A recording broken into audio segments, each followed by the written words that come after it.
Welcome to today's Lunch and Learn webinar, Understanding Packing Rules when Using Lanham eShip or EDI Advanced Shipping Notices, brought to you by ArcherPoint.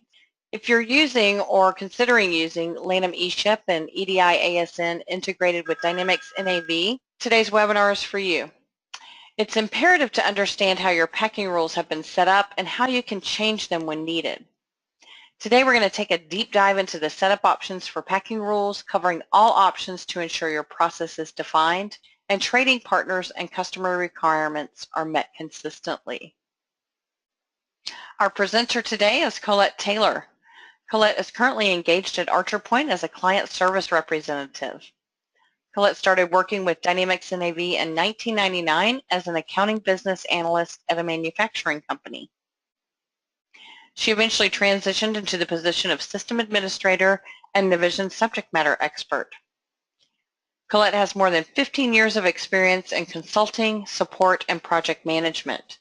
This includes evaluation of information systems, business process design, systems analysis, software installation and customization, training and post-production technical support. She holds many certifications, including ones for Lanham EDI and Lanham eShip. In today's webinar, Colette will review all options for your packing rule setup for Lanham eShip and EDI ASN. She'll also show you how to override standard rules by customer.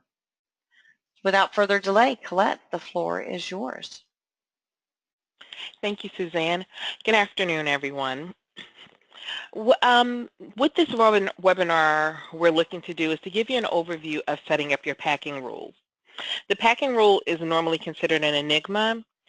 What I have found is that the packing rule is oftentimes set up by your partner at the beginning of your implementation. During that time, after you bring on new trading partners and or customers, most of the time you just copy your packing rule.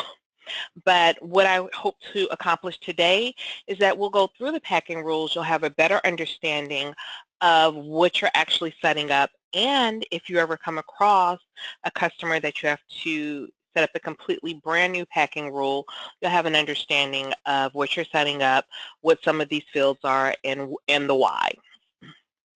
So without further ado, we'll begin. To access the packing rule, you're going to go to Application Setup. You'll go to eShip, Administration. I'm sorry. Off to a bad start. We're going to go here. We're going to go to eShip. And we're going to go here to Packing Rules. For those who are on RTC versions of Navision, you can just type in Packing Rules as well.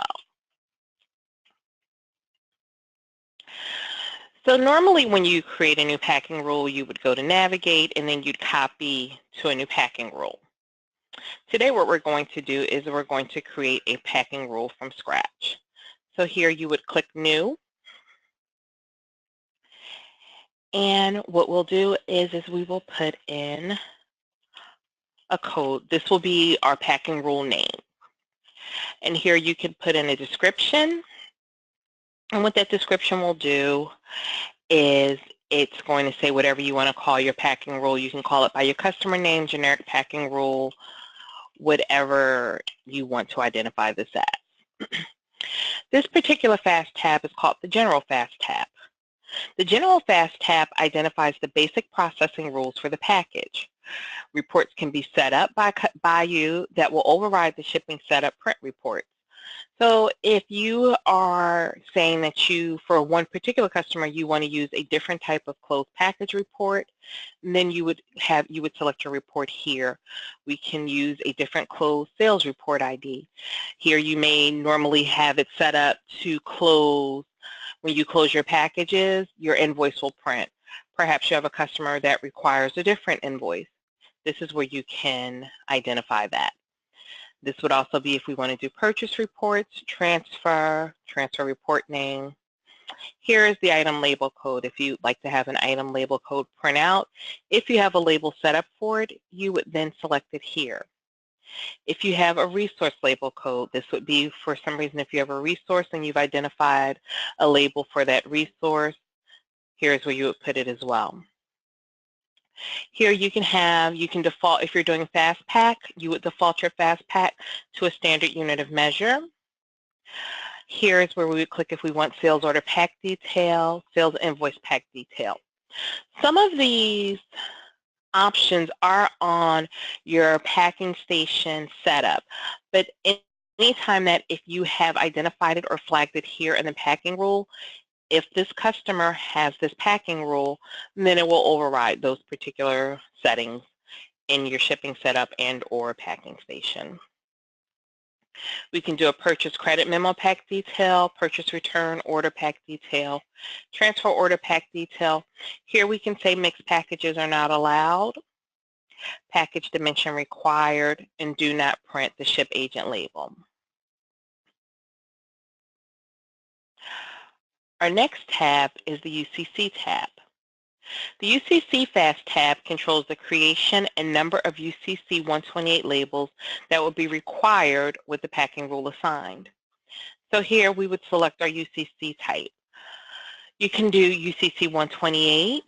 This would be the barcode that prints out on the bottom of your label.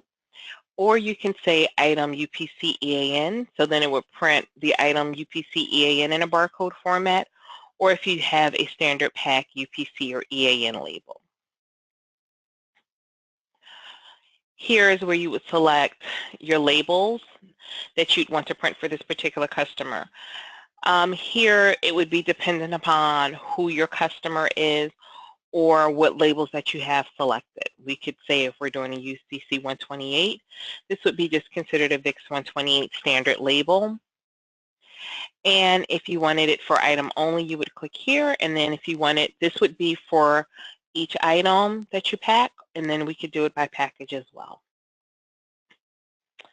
Here is your manufacturer ID. This is where you would need to put this in. This particular one is going to be standard 90% of the time or 99% of the time for all of your packing rules, unless you are a company that you have several divisions and each division has its own manufacturer ID number. So this is usually 6 digits. Here, the UCC 128 masks, these are all defaults, so these you do not have to change. And when you create a new packing rule, these will be already filled in, so this you don't have to worry about. UCC 128 sequence numbers, this is used if you are not going to be using the standard Lanham calculation that's done for the sequence numbers of your UCC 128 after your manufacturer ID. You can put in different things, but normally this usually stays blank and you'll just use the default that is with standard Lanham. Here, that would be the last UCC 128 sequence number would be dependent upon if you've selected a different UCC 128 number. Next one is allow UCC label. You'll check this if you want to make sure that you're allowing your UCC 128 labels. If you don't have this checked, then it's not going to print. Here, you're going to say that when you want to print your UCC, if you want to print your UCC closing package, you can, and if you want to assign a UCC closing package. Your default package type is 1. If you want to update your package type on close, you would check this, as well as package type item only and package type packages. These fields are generally specialized. I have not found that they are used often, but at any point if you find that these are fields that you need to use, or if your customer is requiring you to use these fields based on the label type or information, always feel free to contact support@archerpoint.com, and we can work with you on this and go through a deeper dive to set this up for you and assist you. The next tab we have is the Bill of Lading tab. This tab controls the creation and use of the bill of lading with a particular shipment. So here we're going to say that if you want to have a bill of lading created for your order, based off this packing rule, you can. So you have 3 release bill of lading actions. It will, if you release, it's going to ask you, do you want to create a new bill of lading for your shipment or your order. Here it's going to create a new bill of lading, or it's going to remove the document from the bill of lading. So depending on which one of these you select. Most times you can just do remove document from bill of lading or create new bill of lading, and that will set up how you're handling your bill of ladings. Sometimes if you do ask, it's going to give you a pop-up to ask you how you want to handle that bill of lading. If you have a system in place where most of this is automated, I really don't suggest that you do the ask because that will cause a problem. You have options that you can either just create a new bill of lading or you're going to remove your document from the bill of lading. Usually if you do create a new bill of lading, what that does is you have a customer and they have 3 orders that are open. If you do create a new bill of lading, each one will get its own individual bill of lading. Here we have auto bill when shipped. So what this does is that if you have this box checked, when your order is posted to a shipment status, it's going to create it, it's automatically going to create a bill of lading. So we would have this, or we do remove document, and then we do auto bill of lading. Auto bill of lading by package, similar to ship, but every time you create a new package, it's going to create a bill of lading for that individual package. Auto release summary. What this will do is it will automatically release the summary, the ASN summary. And then you can also do auto post the AS when you send auto post the when ASN is sent. So what this does is that when you generate your ASN, it will automatically post the bill of lading. I suggest that sometimes because if you have one department who is sending your ASNs, and then of course you have your shipping department that will be actually shipping the product, if you have this posted, if you have this field checked, what will happen is your ASN, when your ASN is sent, then it will automatically post the bill of lading and you won't have a bunch of open bill of ladings. The good and bad to that is, what you'll find is it removes a certain check and balance. So if for some reason it doesn't get picked up from the carrier, then the ASN has been sent. It's really not going to be a huge issue. Or if for some reason you have a problem in your warehouse, that's the only time that I ever find that, but I find that 9 times out of 10, if you have the auto post ASN to send, check that sent, then that will keep your bill of lading from not being open. And I'm sorry, Suzanne, can we pause for one moment? It appears that my mouse is stuck and I need to see what's going on with that. Okay. My apologies. Just give me one moment. Sure. And while you're doing that, I did have a question come in. Maybe you can answer while trying to work with your mouse. When you were on the UCC FAST tab, Vicki was asking, should the default package type always be set at 1? Yes, it should. Okay. For the most part you would. Anytime that if you needed something different, I would definitely say that that's a different requirement. Okay. But for the most part, I would always default to 1.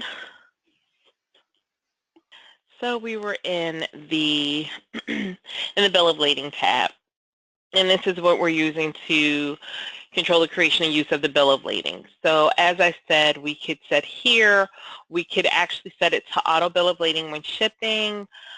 I tend to, like I said, for things like auto bill of lading by package, that is, I'm not going to say that it won't happen. I found that to be very rare because that would be where you're actually sending each package. Why you would create a bill of lading for each package, the only time that I would ever see that is if for some reason you are creating packages, but they want package 1 to go to New York and they want package 2 to go to California.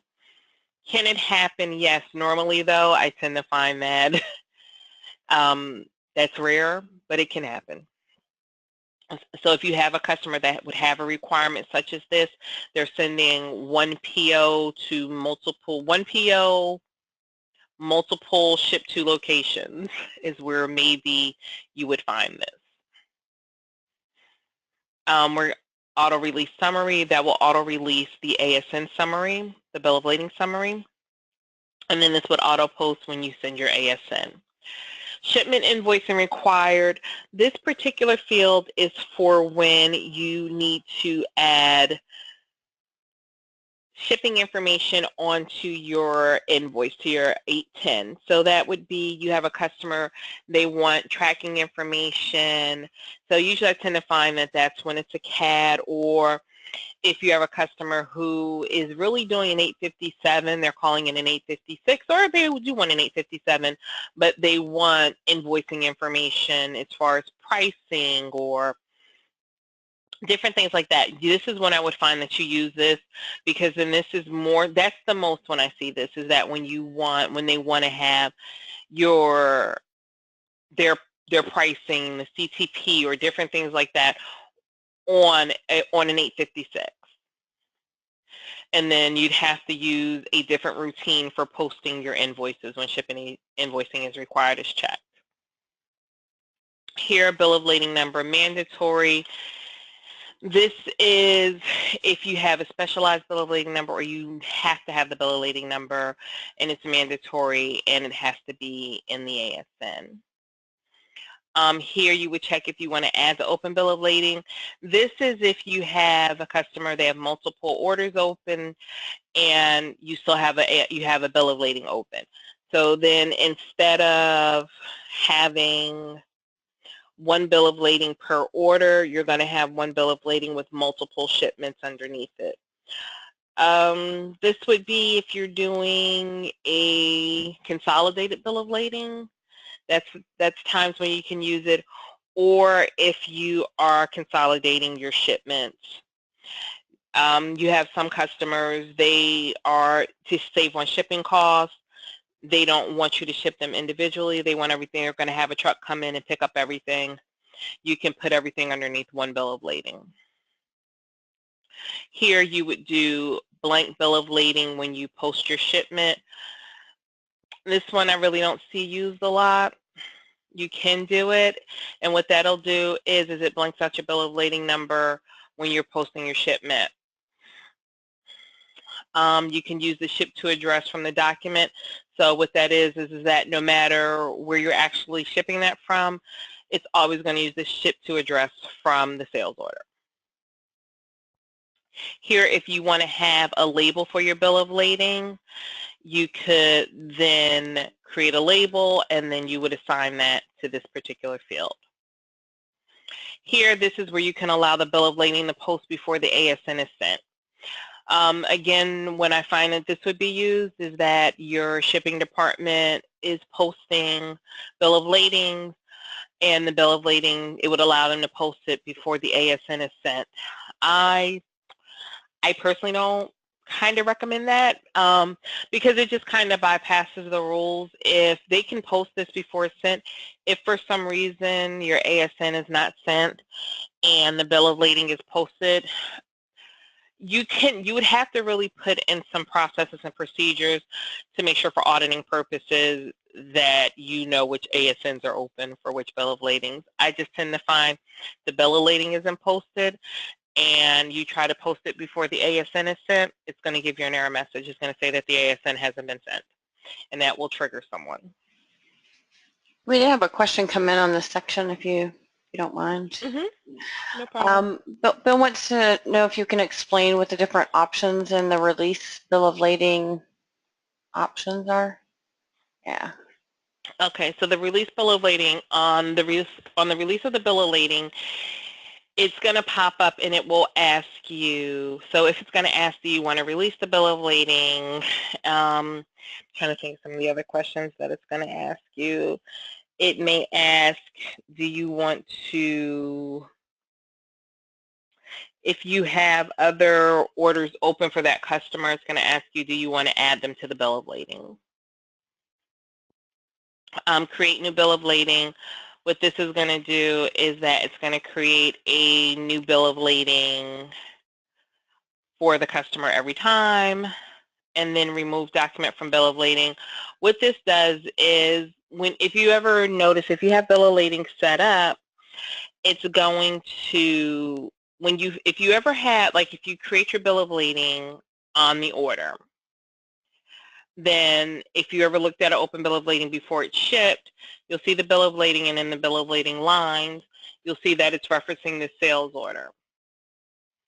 When you post your bill of lading to a shipment status, if you looked, and if you didn't have removed the document from bill of lading, you're going to see both lines. You're going to see an order, and you're going to see a shipment. So what this does is that when you're releasing your bill of lading, it's going to release the open sales order from that bill of lading. So that it's just going to, so instead of you having to manually go in and remove the sales order, it's going to automatically remove it.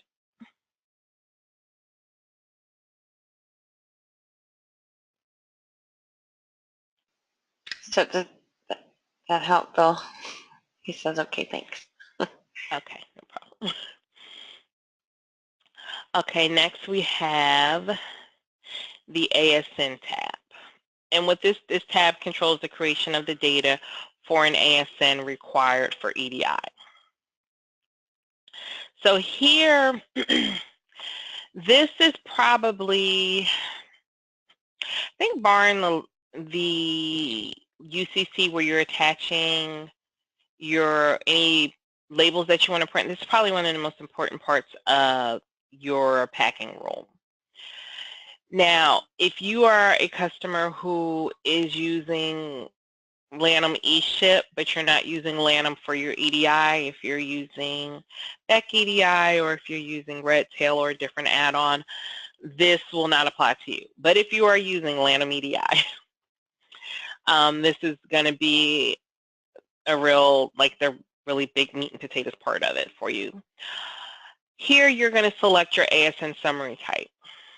Most customers, most trading partners, usually do shipment order package item. And a lot of times when there's a problem, or when things are a little difficult, is when you find out that maybe this particular customer wants something different. They want shipment order tear package item. Tear is normally just like they want to know the pallet information, or so you have your shipment, which is saying this is giving your header information. This is the bill of lading number, PO number, bill of lading number, sales shipment number, date that it was shipped, that type of thing. Next we have order, and in the order information, that's the order information. This is the PO number, PO date, some information that they may want in there. Package is going to be the actual package, what's in that, like, okay, fine, this is the carton and this is the UCC 128, or whatever you've defined to identify that particular package. Then the next level would be item. An item is the actual item in the package. We shipped 5 of this particular item, and it's in eaches. If you have tear is normally just kind of a pallet information. You do have some people who want to know that, so, or if it's on a pallet or in a container, so it's just another level. So it's like, okay, we have our shipment information, this is our bill of lading number, this is sales shipment number, this was the weight, and we're shipping it on a pallet or in a container. Then they want to know the pallet information on the container information, then package, then item. Yeah, some customers, they want to see your shipment, your order, your item information, then your package information. Or they want to know the shipment, the package, the order, or the item. We have where you can do prioritize, and that's kind of where you can customize it a little bit. You can go over here, so if you select prioritize, then you can then define your levels here. That's a rare one. Custom 1, 2, and 3 is somewhat similar, and that's here. And I'll show you like where we define custom values. And again, the only time I'm even thinking that you would use something like this is if the customer wants to see they're calling shipment something else. So instead of an S, we're putting in a P. But 90% of the time it's going to be shipment, order, package, item. But this is where really understanding the packing rules helps for when you don't have what is considered kind of that standard ASN layout. Here you can do ASN summary from the pack summary. Basically the ASN summary is generated normally from the bill of lading. This is if you're saying that you want to do it from the package. That's a rare one. I'm going to be honest, probably in all my years I really have not used this one. Here ASN requires UCC number. That's where you want to make sure if this is checked, you want to make sure that's checked because you want it to send that UCC 128 that was generated on the label, because that's what your trading partners are using to tie that package to this ASN. And you want to make sure that ASN PO per document, that is if you are doing an ASN, that would be if you're doing multiple shipments on a bill of lading.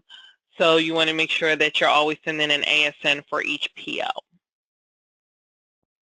Here, create VIX bill of lading number on close. You may have a trading partner, you'll see that they say that they want the VIX bill of lading number. So the VIX bill of lading number differs from just the bill of lading number that we've defined in a number series in the vision. The VIX bill of lading number, that's that standardized, I believe it's 17 characters bill of lading number that's defined through UCC. And here, this would be your VIX BOL manufacturer ID. It would be the same thing, it's your manufacturer ID, so then you would just fill that in. Here, if you're using VIX bill of lading number, you define in NAV, like, and it comes with standard Lanham, you'd get your number series for your BOL, for your VIX. And again, it's similar to the UCC 128 setup, so here you don't have to fill this in. It's always going to be this format, and whenever you create a new packing rule.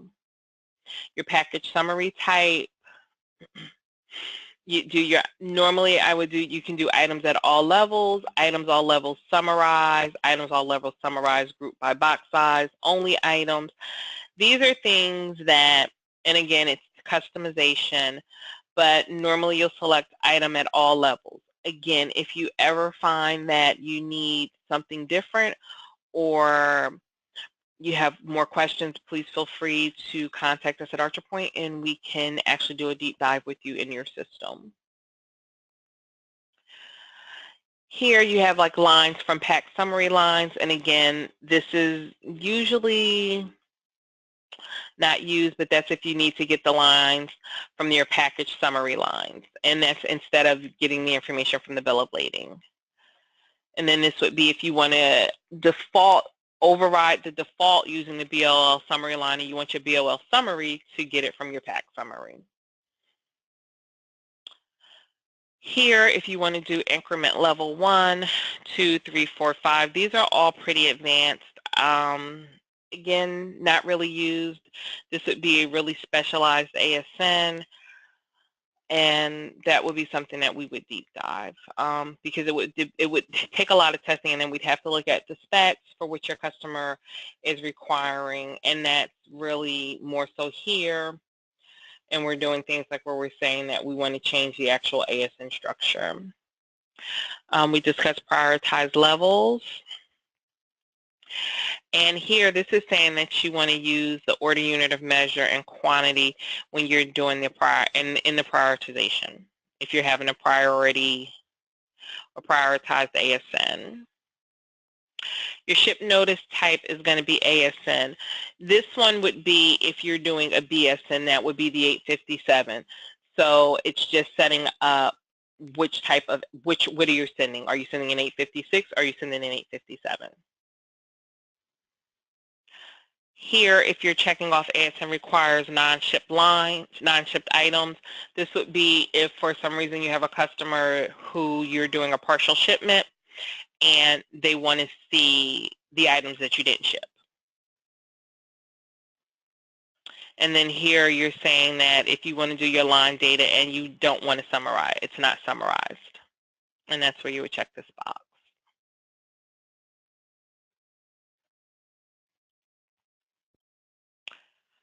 Okay, next we have the RFID tab. If you are not doing RFID computerized labels, then you really wouldn't have to worry about this.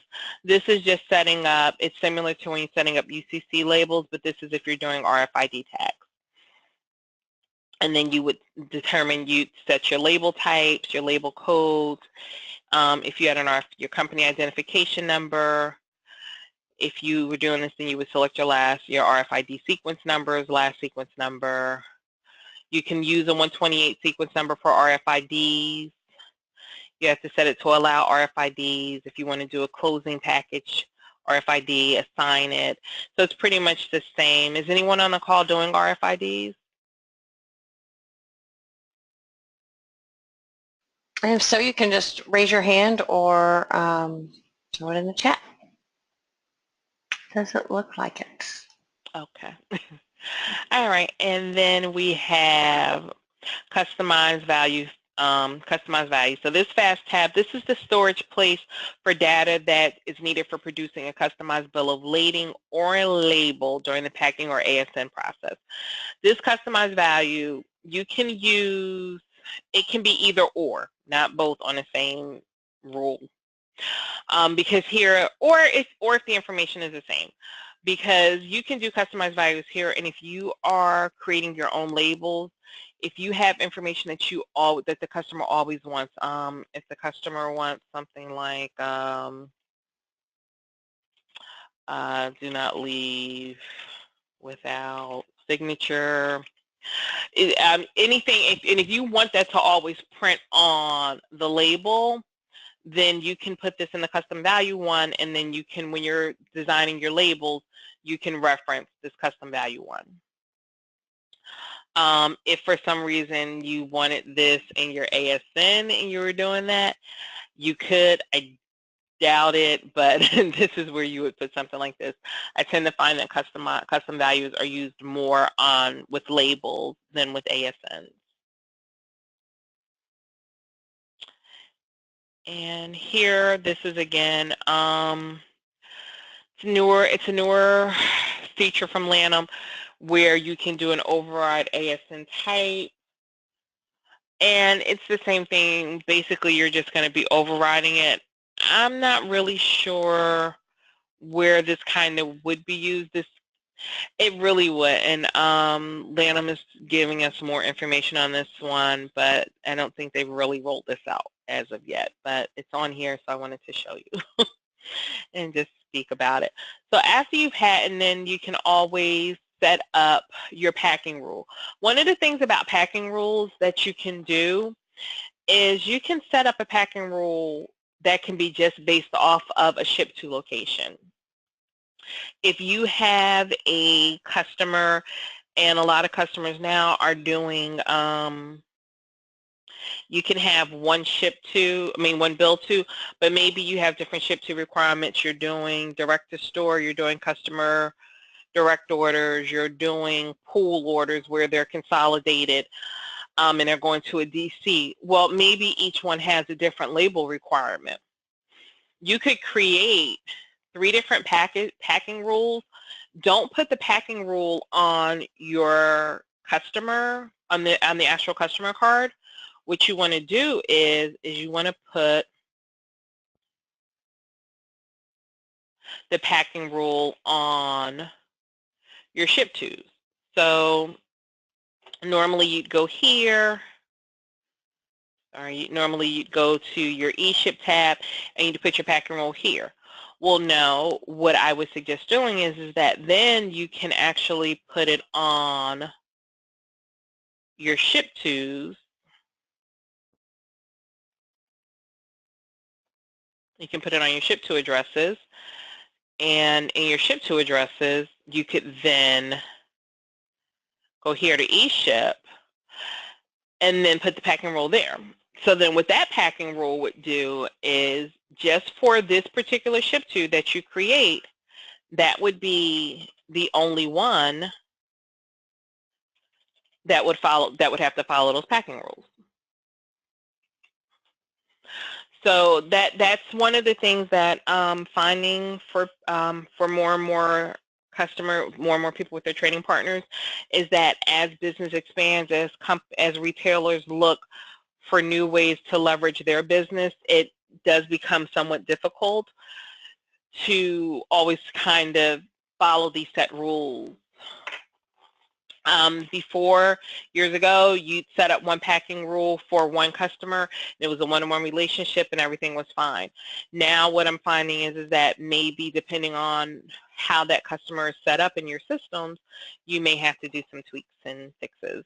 And that's where I find that packing rules come in, because you can not make it a cookie cutter solution for every ship to for your trading partner.